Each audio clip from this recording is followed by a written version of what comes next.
Hello and welcome to my channel. I have a amusing little story for you today. If I can find the start of it, because I seem to have lost my place. 1 second, there we are. Okay, this one is based on the following 5 words, chosen as ever by random selection. The story is called Wildcard. The Stephen Denny show prided itself on its formula. First an opening monologue, generally topical, sometimes hard-hitting, followed by 3 guests, an entertainer, a politician, scientist or other public figure, then the wild card, someone cultish or amusing. Denny was king of the deadpan put-down, fiercely liberal but also a contrarian. He'd supported America joining the war in Iraq. He was fundamentally a believer in the dictum that if it ain't broke, don't fix it. When producer Stacey Kellman suggested doing a live New Year's show, Denny wasn't impressed. I don't know. Live always feels a bit tricksy, a bit lame, he said.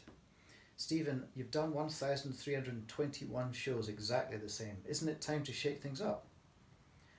Our viewers keep coming back because they know exactly what's on offer. Yeah, but are they? Are they what? Coming back. The Nielsen ratings are dropping. So has everyone since fucking Netflix took over the planet. Denny's disdain for the streaming platform was the only thing that could make him utter profanity nowadays. The dangerous club comedian of yesterday was sequestered away, a sharply suited family favourite securely installed in its place. Network's keen, let's throw them a bone so we can fight the rescheduling. There had been talk of moving the show from 9 p.m. on Mondays, Wednesdays and Fridays to 10 p.m. This was to allow the news to move to a 9 p.m. slot. Scheduling's not a big deal. People just watch us on catch-up. No, they won't, Stephen. Only 34% of our audience even have TiVo. Eventually, Stacey wore him down.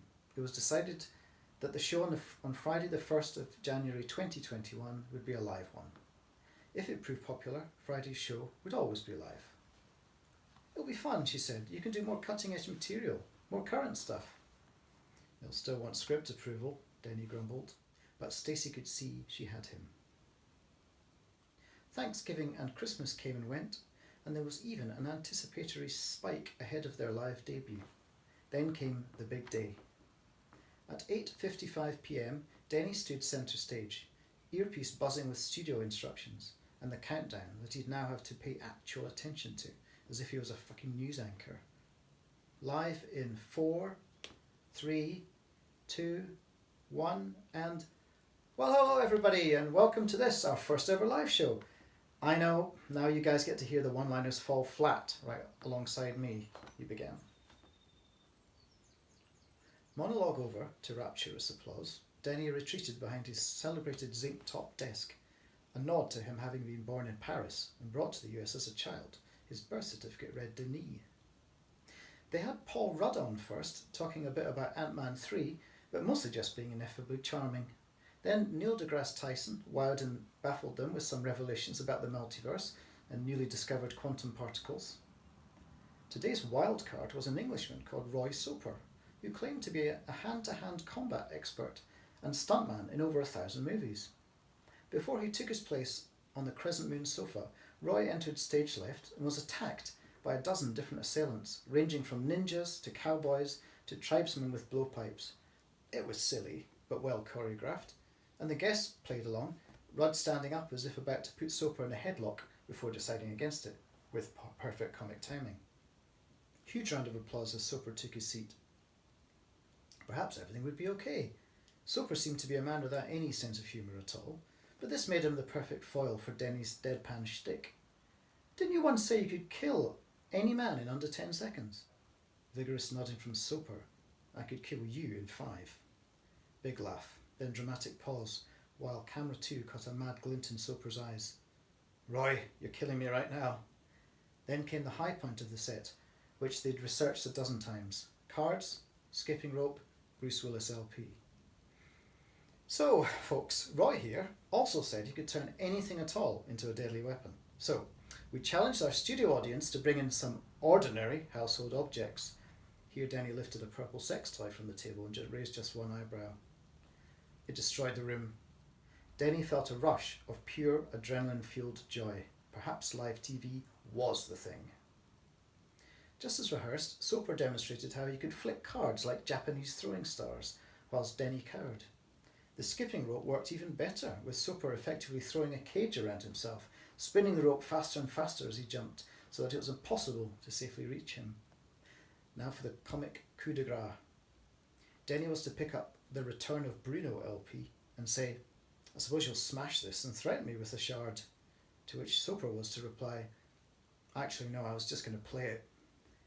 Willis was a regular on the show and always took it well whenever Denny brought up his short-lived music career. The in-joke flew in tests. Denny waited as Soper milked the moment of choosing. Then, alarmingly, he picked up a red-bulbed glass turkey baster. "You sure, buddy?" Denny prompted, but Soper just nodded. "Okay," thought Denny, best forge boldly on. "What are you going to do with that? Pour hot butter over me?" He never saw it coming. Not directly. His body reacted, though, instinctively turning away from the upward stabbing motion. Unfortunately, that brought his posterior a few inches closer to Soper. A ripping of cloth and an agonising jolt of pain.